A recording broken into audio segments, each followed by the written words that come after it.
আসসালামু আলাইকুম। এনএচএ bullet preliminary exam ব্যাচের অন্তর্গত সকল ভাই বোনদের জানাই সুস্বাগতম। আশা করি মহান আল্লাহ পাকের অশেষ অশেষ রহমতে আপনারা সবাই ভালো আছেন এবং সুস্থ আছেন।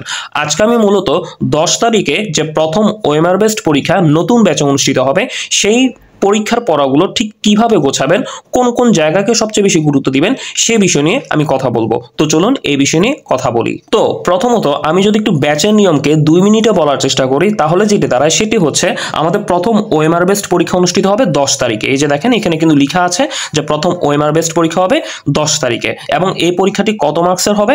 100 নম্বরের হবে। কিভাবে হবে? 100 নম্বরের পরীক্ষা হবে এবং ওএমআর এ সেটা কিভাবে? আমি আপনাদের যে হোয়াটসঅ্যাপ গ্রুপে জয়েন করিয়েছি সে হোয়াটসঅ্যাপ গ্রুপে দেখা গেল যে আমি প্রিন্টেড কোশ্চেন রাতে দিয়ে দিব। আপনাদের কি করতে হবে? সেই প্রিন্টেড কোশ্চেন দেখে ওএমআর এ বৃত্ত ভরাট করে সেটা হোয়াটসঅ্যাপ গ্রুপে জমা দিতে হবে এবং পরীক্ষার সময়টা হচ্ছে 10:30 থেকে 11:30, এই 1 ঘন্টা। ঠিক আছে, সবার কথা বিবেচনা করে রাতে 1 ঘন্টা ব্যাপী ওএমআর বেসড পরীক্ষা হয় এবং আমি চেষ্টা করি সবাইকে এক টাইমেই পরীক্ষা নিতে। কারণ দেখা গেল কি হয়, মানে যেহেতু ওএমআর বেসড পরীক্ষা শতভাগ স্বচ্ছতা নিশ্চিত করার জন্য এবং একটা এক্সাম হাইপ তৈরি করার জন্য দেখা গেল যে আমি 1টা ঘন্টায় সবাইকে একযোগে পরীক্ষা নিই। সবাই কি করে, কোশ্চেনটা যখন 10:30টায় পায় তখন সবাই একসাথে একযোগে বৃত্ত ভরাট করে এবং 11:30টার দিকে ঠিক 1 ঘন্টা পরে, যেহেতু 100 নম্বরের পরীক্ষা, তো 1 ঘন্টা পরে সেই ওএমআর এর ছবি তুলে তারা হোয়াটসঅ্যাপ গ্রুপে জমা দিলে পরবর্তী দিন সলিউশন দেওয়া হয়। সলিউশন দেওয়ার পর এরপর দেখেন নেগেটিভ মার্কিং সহ পরবর্তী দিন রেজাল্ট প্রকাশ করা হয়। এইভাবে মোটামুটি ভাবে চলে। তাছাড়া এখন আপনারা বলতে পারেন যে এই 100 নম্বরের যে পরীক্ষা হবে, হ্যাঁ 100 নম্বর, এখানে লেখাই আছে 100 নম্বরের পরীক্ষা হবে। 100 নম্বরের পরীক্ষাটা কিভাবে হবে? এই 100 নম্বরের মধ্যে কোশ্চেন বন্টন হচ্ছে, এখানে যে দেখেন বাংলাদেশ বিষয়াবলীর যে টপিকগুলো আছে এখান থেকে 70 নম্বরের কোশ্চেন হবে। ঠিক আছে, মানে আমাদের যে প্রথম ওএমআর বেসড পরীক্ষা হবে সেটা বাংলাদেশ বিষয়াবলী কেন্দ্রিক, অর্থাৎ এখানে যে ব্যাপারগুলো আছে এখান থেকে 70 নম্বরের মতো কোশ্চেন হবে।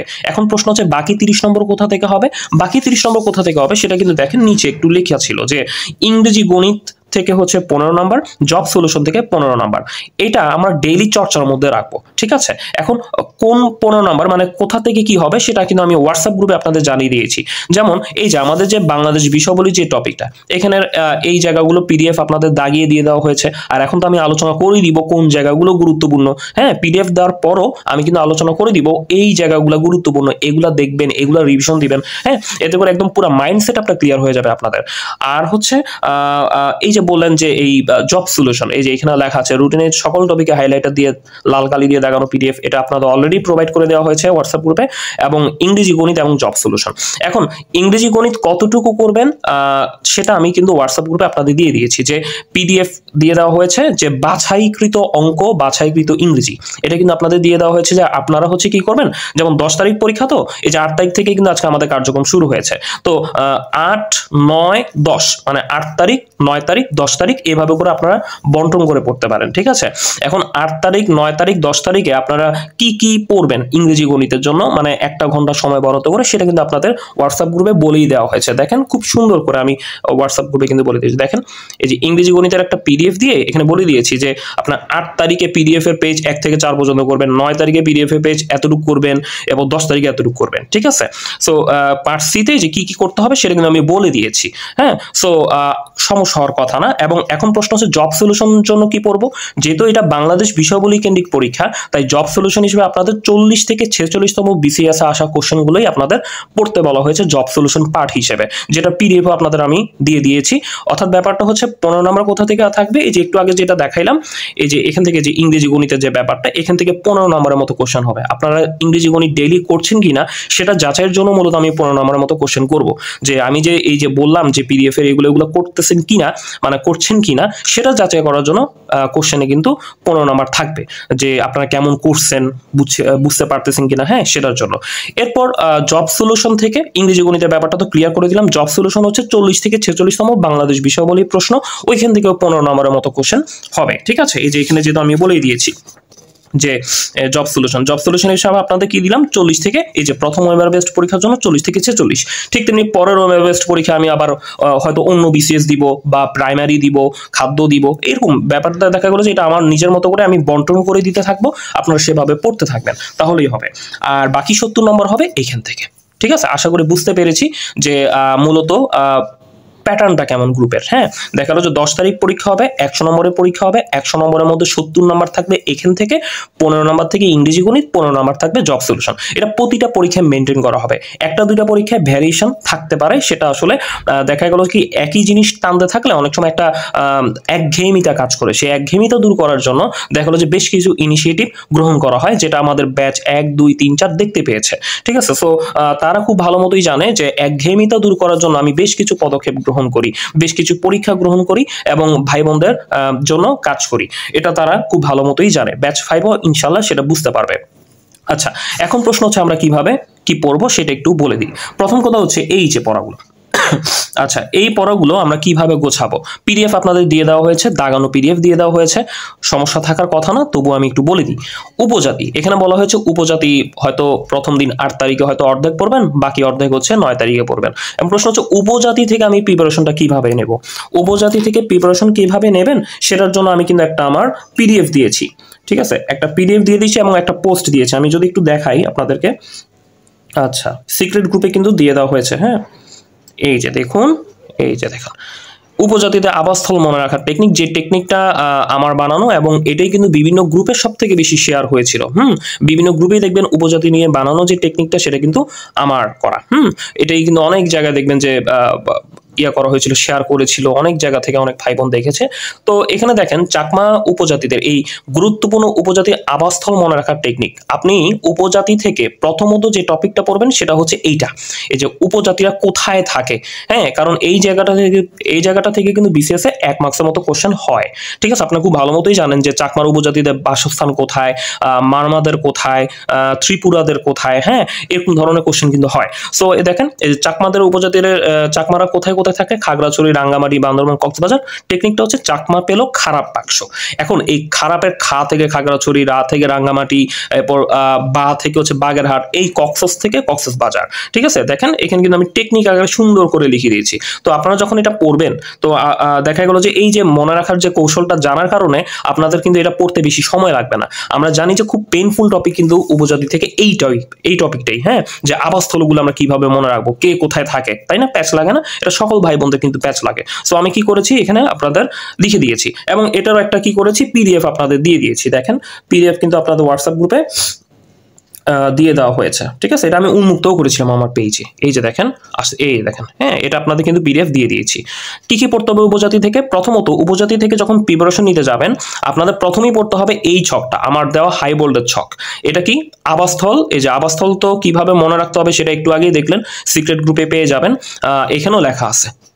এরপর পড়তে হবে উৎসব, তারপর পড়তে হবে হচ্ছে ধর্ম। ঠিক আছে, উপজাতি থেকে এখানে যদি আমি 5টা আইটেম দিয়েছি, বাট আপনারা খুব ভালো মতো পড়বেন আবাসস্থল, এটা হাই ভোল্টেজ, তারপর দেন হচ্ছে উৎসব, এরপর দেন ধর্ম। এই 3টা জায়গা খুব ভালো মতো পড়তে হবে আমার শীট থেকে।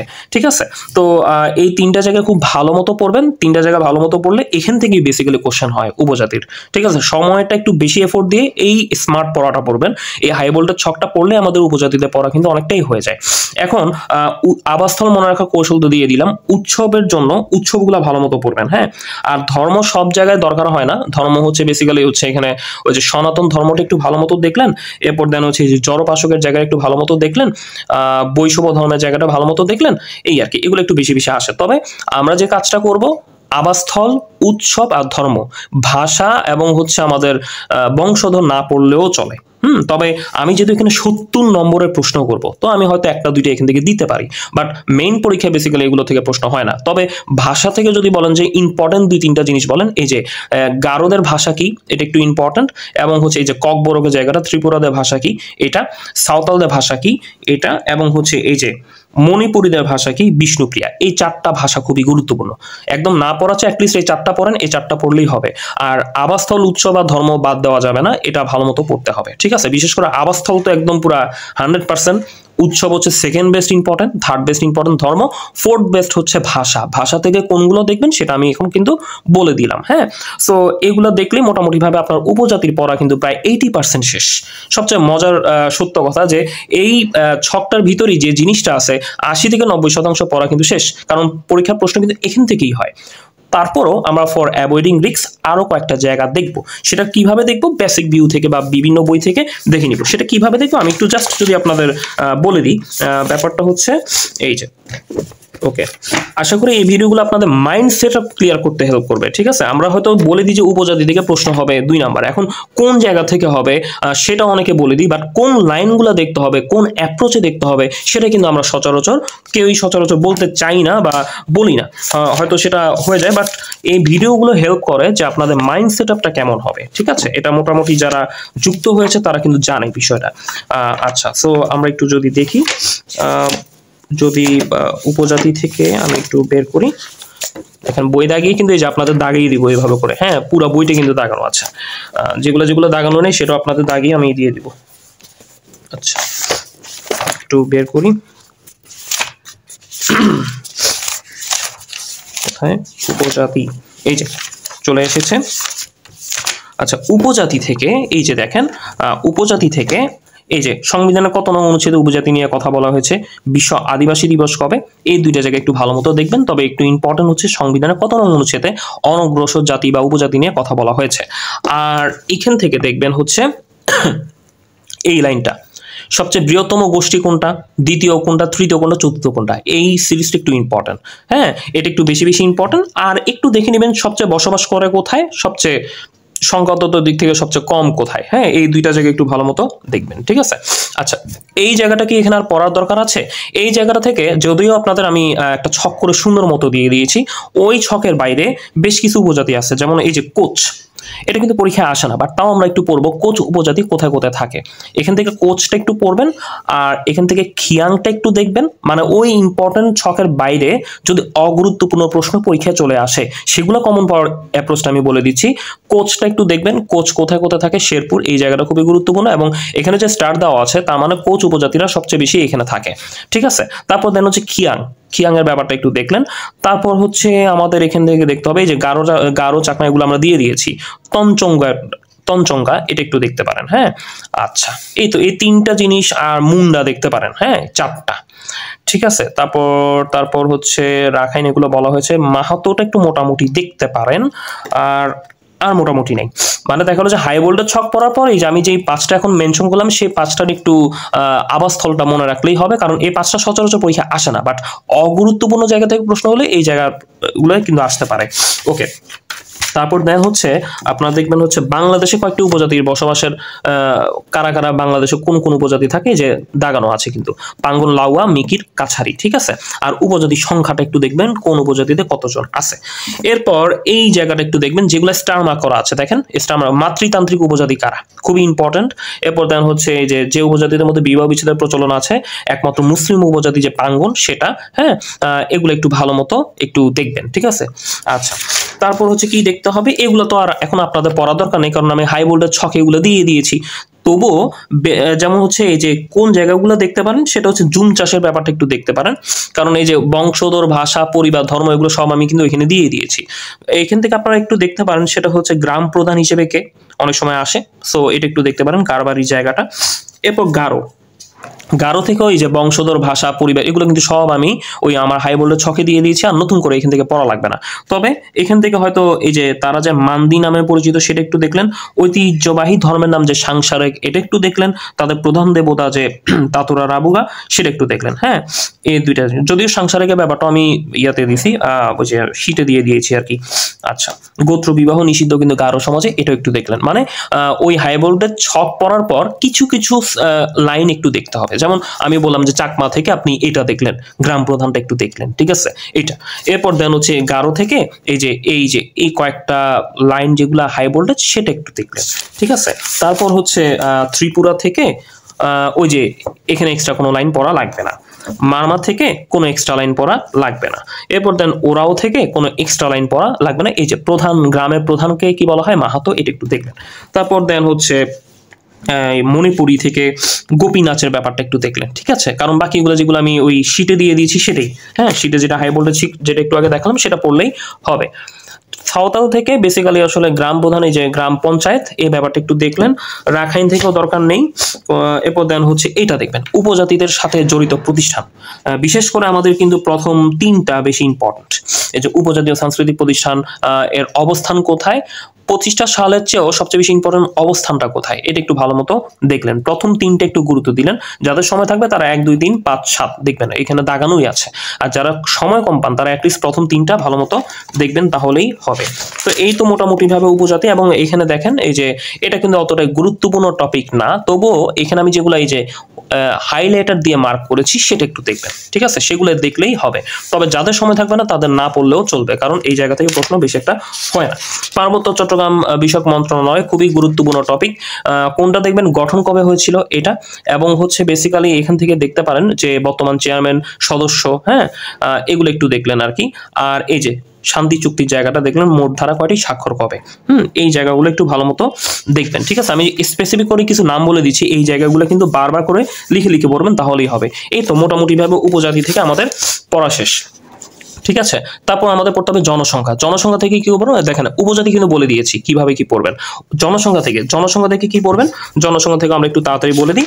জনসংখ্যা থেকে আপনারা পড়বেন হচ্ছে বেসিক্যালি এই যে এখানে আমি যদি দাগিয়ে আপনাদের দিয়েছি, বাট অতটা গুরুত্বপূর্ণ না। গুরুত্বপূর্ণ জায়গা হচ্ছে এটা, এই যে জনসংখ্যায় বাংলাদেশের অবস্থান, জনসংখ্যায় বিশ্বে কত, জনসংখ্যা ঘনত্বে কত, এশিয়ায় কত, মুসলিম বিশ্বে কত। হ্যাঁ, তবে এটা আমার কিন্তু 46 এডিশনের বই। সো এখানে একটা দুইটা জায়গায় একটু পরিবর্তন আছে, সেটা আপনাদের আমি গ্রুপে জানিয়ে দিব, ঠিক আছে? সো এই জায়গাটা একটু বর্তমান এডিশন অনুযায়ী আমরা এটা ফলো করবো, হ্যাঁ, এই জায়গাটা, ঠিক আছে? এই যে জনসংখ্যা বাংলাদেশের অবস্থান, এটা কিন্তু খুবই ইম্পর্টেন্ট, পড়তে হবে। তারপর হচ্ছে এখানে স্টার মার্ক করা ওগুলো পড়তে হবে। জনসংখ্যা বৃদ্ধির হার, জনসংখ্যা ঘনত্ব কত, এখানে যেগুলো স্টার মার্ক করে দিয়েছি সেগুলো পড়লেই হবে। এবং জনসংখ্যা নীতির রূপরেখা প্রণীত হয় কবে, অনুমোদন কবে হয়, এই 2টা সাল দেখতে হবে। এবং বাংলাদেশের সর্বশেষ জনসংখ্যা নীতি কবে পালন করা হয়েছে সেটা দেখতে হবে। এই 3টা পয়েন্ট ভালো মতো দেখতে হবে, এবং এখানকার যে স্টার মার্ক করা আছে সেগুলো একটু দেখতে হবে। আচ্ছা, তারপর হচ্ছে আদমশুমারি কত বছর পর পর হয়, আমরা তো জানি 10 বছর পর পর কতবার হয়েছে, সেটাও কিন্তু এই 2টা পয়েন্ট ভালো মতো দেখতে হবে আদমশুমারি থেকে। আর স্বাধীন বাংলাদেশের প্রথম আদমশুমারি কবে হয়েছিল সেটা একটু দেখতে হবে। এবং এই যে দেখেন ষষ্ঠ জনশুমারি এবং গৃহগণনা, এখান থেকে এই পয়েন্টটা একটু ভালো মতো দেখতে হবে, এবং কারা করেছিল সেটা দেখতে হবে। এগুলো সচরাচর পরীক্ষায় আসে না, কিন্তু যাদের পড়ার প্রয়োজন হবে তারা অ্যাটলিস্ট এই যে হাইলাইটার দিয়ে মার্ক করা তথ্যগুলো পড়বেন, এটা আপনাদের আমি দাগিয়ে দিয়েছি। তারপর দেন হচ্ছে এই জনশুমারি, এইখান থেকে কি দেখতে হবে, বিশেষ করে আমাদের এই জায়গাটা, এই যে স্টার জায়গাগুলো ভালো মতো দেখতে হবে, ঠিক আছে? উপরেগুলো না দেখেন কোনো সমস্যা নেই, বাট এই জায়গাটা বাদ দিতে যাবেন না।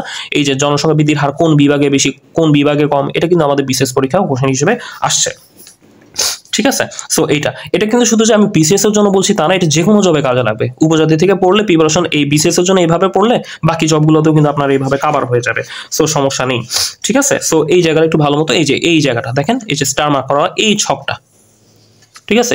এগুলা না দেখলেও চলবে, হ্যাঁ, নিচে যেগুলো আছে এগুলা না দেখলেও চলবে। ওকে, এই হচ্ছে মোটামুটি ভাবে জনসংখ্যা। আমাদের জনসংখ্যাও তাহলে ডান হয়ে গেল, ঠিক আছে? আমি কিন্তু এই যে পরবর্তী ভিডিওতে কিন্তু এভাবে বলে দিব যে আপনারা এমনে দেখেন, এই জায়গাগুলো দেখেন, তাহলে কি হবে, আপনাদের মাইন্ড সেটআপটা কিন্তু ক্লিয়ার হবে। পিডিএফ দেওয়ার পরও আমি কিন্তু এইভাবে বলে দিব যাতে করে আপনাদের মাইন্ড সেটআপটা ক্লিয়ার হয়। তারপর আছে কিন্তু বাংলাদেশের কৃষি সম্পদ এবং সংবিধান। আচ্ছা, কৃষি সম্পদটা একটু বলে দিই, এটা কোথা থেকে পড়তে হবে। এটা যে কারোর ডাইজেস্ট থেকে পড়লেও হবে, ঠিক আছে? আমি ইনসেপশন থেকে আপনাদের হয়তো পড়তে বলেছি, বা যে কোনো জায়গা থেকে। আমি যে দাগিয়ে দিচ্ছি বেসিক ভিউই পড়তে হবে এমন কোনো কথা না, যে কোনো জায়গা থেকে সবাই পড়তে পারবেন, ঠিক আছে? কোনো সমস্যা নেই। আচ্ছা, প্রথমত কৃষি শুমারি জায়গাটা পড়বেন। সহজ কথা হচ্ছে আমাদের কি দেখতে হবে, কৃষি শুমারি জায়গাটা শেষ করতে হবে। কবে হয়েছিল, কোন কোন সালে হয়েছিল, এটা একটু দেখতে হবে, ঠিক আছে? এই জায়গাটা ইম্পর্টেন্ট। তারপর দেন হচ্ছে আমাদের দেখতে হবে বেসিক্যালি জেডিবিতে কৃষি খাতের অবদান কত, সেটা 2023 অনুসারে 2024 অনুসারে এটা দেখে নেবেন, ঠিক আছে? এটা আমি বলে দিব আপনাদের, যেগুলো একটু আপডেট হয়েছে সেটা আমি কি করব আপনাদের বলে দিব, ঠিক আছে? আর জিআই পণ্যটা হচ্ছে একদম পরীক্ষার আগের দিন আমরা পড়বো, ঠিক আছে? কারণ আমরা জানি যে এটা আপডেট হয় 54, 55, 56 এইভাবে আপডেট হইতে থাকে। আমি পরীক্ষার আগের দিন বলে দিব যে বাংলাদেশের ভৌগোলিক নির্দেশক পণ্য কয়টি। হ্যাঁ, এটা সবচেয়ে স্মার্ট ওয়েজ হচ্ছে একদম যেদিনকে পরীক্ষা দিতে যাবেন, বিশেষ পরীক্ষা দেওয়ার আগের দিন কি করবেন, এই জিআই পণ্যটা কয়টা আছে সেটা দেখে যাবেন, ঠিক আছে? এখন এটা পড়ে আসলে লাভ হবে না। আর এখান থেকে আমাদের আউশ, আমন, বোরো এই জায়গাটা একটু দেখতে হবে। কখন আমরা মূল জমিতে রোপণ করি, কোন মাসে কাটা হয়, হ্যাঁ, এটা ইম্পর্টেন্ট। এই জায়গাগুলো রোপা, আমন, হ্যাঁ, এরপর দেন হচ্ছে যে আউশ ধান, বোরো ধান এগুলো কখন কখন আমরা রোপণ করি সেগুলো আমরা একটু দেখে নিব। ঠিক আছে, এই কখন বপন করি কখন কাটি, এই যে কাটার সময়টা রোপণ করার সময়টা, এই দুইটা জায়গা একটু ভালো মতো দেখবেন। আচ্ছা, মানে এই ছকটা থেকে। ঠিক আছে, তারপর হচ্ছে ধানের জাত থেকে যদিও এগুলো বেসিক্যালি পরীক্ষায় আসে না, তবে for avoiding risk star mark করাগুলো একটু ভালো মতো পড়বেন। এগুলো কিন্তু পরীক্ষায় আসে না, তবে তাও আমরা কি করবো একটু পড়ে নিব। আমাদের অ্যাভয়েডিং রিস্ক নিয়েও আমাদের একটা বিষয় আছে, যে রিস্ক এড়ানোর জন্য আমরা কি করবো, অ্যাটলিস্ট এই যে 5টা জিনিস দেখেন স্টার মার্ক করা আছে, এগুলো একটু ভালো মতো দেখতে পারেন। ঠিক আছে, আর বাংলাদেশে সবচেয়ে বেশি ধান উৎপন্ন হয় ময়মনসিংহে, সেই জায়গাটা একটু ভালো মতো দেখতে পারেন। এরপর দেন হচ্ছে এইখানে এগুলো আমি দাগিয়ে আপনাদের দিয়েছি, অতটা গুরুত্বপূর্ণ না, পাঠ থেকেও প্রশ্ন আসে না সচরাচর, তবুও আসলে কি হবে, মানে দেখা গেলো যে এইগুলা এই যেগুলো আমি একটু হাইলাইটার দিয়ে দিয়েছি সেগুলো একটু রিডিং দিলেন। ঠিক আছে, তবে অতটা গুরুত্বপূর্ণ না, যাদের সময় থাকবে না তাদের দরকার নেই। তবে চায়ের ব্যাপারটা একটু দেখবেন, কোথায় বাণিজ্যিকভাবে চাষ শুরু হয়েছে, কোথায় চা জাদুঘর আছে, এই যে চায়ের জায়গাটা একটু ভালো মতো পড়বেন, যেগুলো স্টামার করা আছে। পাটের চেয়েও বেশি ইম্পর্টেন্ট চা। আচ্ছা, ফসলের উন্নত জাত খুবই খুবই ইম্পর্টেন্ট টপিক। এটা নিয়ে আমার কিন্তু কৌশলগত মনে রাখার কৌশল একটা ভিডিও আছে, সেই ভিডিওটা আপনারা দেখে নেবেন, তাহলে খুব ভালো হয়। ধানের মনে রাখার কৌশল, গম, টমেটো, হ্যাঁ, এটা পড়লে কিন্তু এটা থেকে কিন্তু পরীক্ষার প্রশ্ন হয়। সো আমার কি করবেন, ওই মনে রাখার কৌশল ভিডিওটা দেখে নেবেন, তাহলেই হয়ে যাবে। এরপর দেখবেন হচ্ছে কৃষিভিত্তিক গবেষণা প্রতিষ্ঠান, এখান থেকে যেগুলো মার্ক করা আছে সেগুলো দেখলেই হবে। বিশেষ করে এই হাইলাইটারের উপরে যেগুলো স্টিক চিহ্ন মারা আছে, হ্যাঁ, এগুলো বেশি গুরুত্বপূর্ণ, এগুলো বেশি পরীক্ষায় আসে। তাই যারা পড়তে চান, বিশেষ করে আবার এখানে আমি স্টার মার্কও করে দিয়েছি, এই স্টার মার্ক করাগুলো তো একদম খুবই খুবই গুরুত্বপূর্ণ, এগুলো বাদ দেওয়াই যাবে না। আপনি সবকিছু ভুলে যান, তবে এই স্টার মার্ক করাগুলো ভুলে যাওয়া যাবে না। হ্যাঁ, আপনি মনে করেন যে পুরো ছকটা পড়ছেন, ছকটা পড়লে আপনাকে যদি বলে যে মেমোরিতে যদি বলে যে আপনি 7টা মনে রাখতে পারবেন আর বাকিগুলা ডিলিট করে দিবেন, তখন আপনি কি করবেন, এই যে এটা এটা এটা এটা এটা এটা মেমোরিকে বলবেন যে এগুলা যাতে না ভুলি, বাকিগুলা ভুলে যাই। আসলে এমনি বললাম, বাট ব্যাপারটা হচ্ছে দেখা গেল যে আমাদের সব পড়াটা ভালো, বিশেষ করে যেগুলো এই যে আমি মার্ক করে দিয়েছি, মানে হাইলাইটার দিয়ে মার্ক করা আছে সেগুলো পড়লেই হবে। তবে পাশে যেগুলো স্টার মার্ক করা আছে এগুলাকে একটু বেশি বেশি রিভিশন দেওয়াটাই ভালো, কারণ এগুলো থেকে দিন শেষে পরীক্ষার প্রশ্ন আসার সম্ভাবনা বেশি, এবং গত পরীক্ষাগুলো তো এগুলো থেকেই কিন্তু এসেছিল বেশি বেশি। সো এটা অতটা ইম্পর্টেন্ট না। আর বনজ সম্পদের মধ্য থেকে যেগুলো এই যে স্টার মার্ক করা আছে সেগুলো একটু ভালো মতো দেখবেন। ঠিক আছে, এই যে স্টার মার্ক করাগুলো ভালো মতো দেখবেন, তাহলেই হবে। সুন্দরবন থেকেও বেসিক্যালি এই যে সুন্দরবনের আয়তনের জায়গাটা কয়টি জেলার সাথে যুক্ত, এটা একটা বিশেষ আসছিল, কয়টি জেলার সাথে, বাংলাদেশের কয়টি জেলার সাথে যুক্ত, এই যে ইউনেস্কো সুন্দরবনকে যে এই যে এত সালে বিষয় দিয়েছে, এটাও একটু ইম্পর্টেন্ট। এরপর দেন হচ্ছে এরপর এই যে এমপিএ ভুক্ত এলাকা, এই যে এই জায়গাটা কতটুক মেরিন প্রোটেক্টিভ এরিয়া রয়েছে, এটাও কিন্তু বিসিএসে এসেছিল, তো এই জায়গাটা একটু ভালো মতো দেখবেন, এমপি এরিয়াটা। আচ্ছা, তো কৃষি সম্পদ থেকে যেগুলো আমি পড়তে বলেছি সেগুলো একটু ভালো মতো দেখবেন। এখন আমি আমার লাস্ট টপিক বলে দিব, কি সংবিধানে এখানে বলছি যে 1 থেকে 47 পর্যন্ত পড়তে, যদিও সংবিধানে কিছু অনুচ্ছেদ চেঞ্জ হতে পারে, বর্তমান পার্সপেক্টিভ অনুযায়ী চেঞ্জ বলতে গেলে বাতিল হতে পারে, চেঞ্জ হতে পারে, হ্যাঁ, সেটা তো আসলে এখন থেকে প্রেডিক্ট করাটা কিছুটা কঠিন, তবুও আমরা পড়তে থাকি।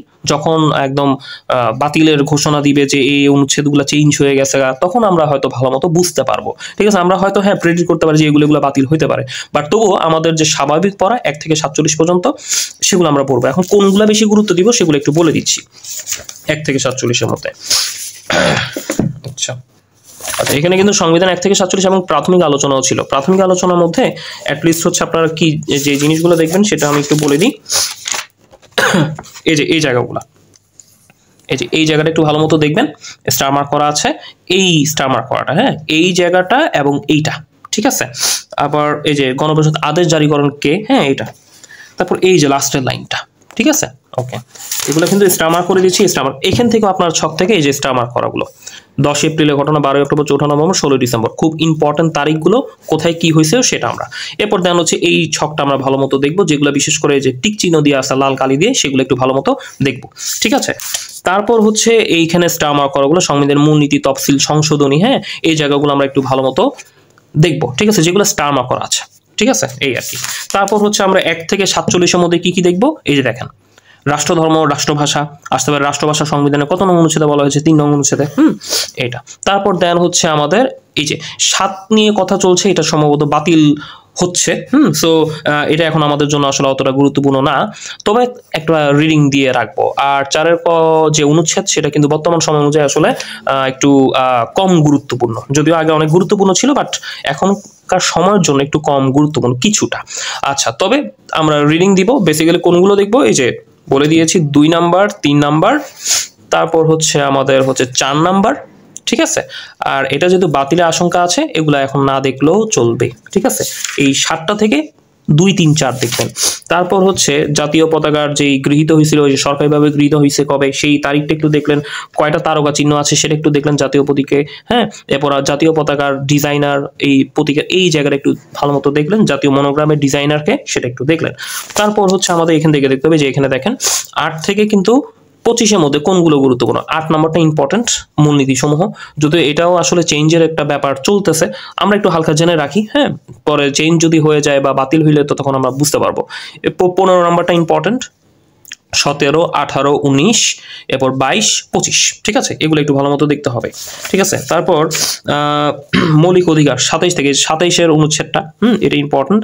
29, এরপর দেন 36, এগুলো একটু বেশি বেশি গুরুত্ব দিবেন, যদিও আমি যেহেতু হাইলাইট করছি সেগুলা পড়বেন, তবে সেগুলা পড়ার পরও এই স্টার মার্ক করাগুলোকে একদম ভালো মতো খেয়ে ফেলতে হবে।